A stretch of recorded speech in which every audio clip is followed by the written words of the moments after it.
В общем, 21 числа, это мая, мне позвонили типа ЖКХ, ну, писали ЖКХ по замене счетчиков на воду, что надо механический счетчик поменять на электронный. Ну, я стал с ним надо припираться, даже мне менять, что такое, но они меня уговорили, я согласилась.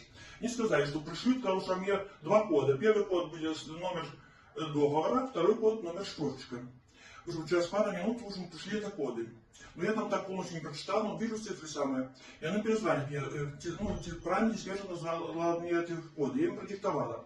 Потом через пару минут, не успела это от стола, звонить представитель из Минска, с департамента налоговой инспекции. Что типа, это что я продиктовала коды, это оказывается, что это были мошенники, что деньги какие-то из Минска перевели на Украину для террористов. И что я пособник террористов, и там назвали там 5 статей, короче говоря, что меня же не везут, ну, в милицию собрать. Сказали самое, ну, если где наличка есть, что приедешь с обыском, всю наличку ликвидировать, ну, что незаконно, типа, у меня находится. Вот.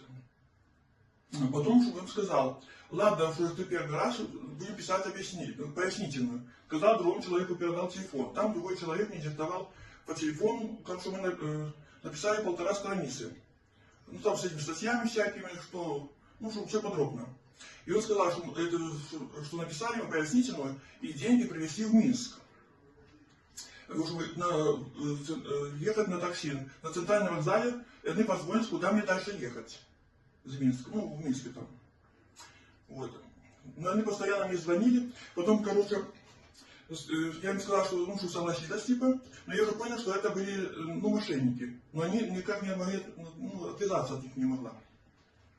Потом где-то был перерыв 10 минут, я позвонила своему участковому, ну, рассказала всю эту ситуацию, он сказал, что мошенники, ехать никуда не надо, и сказал вызвать 102.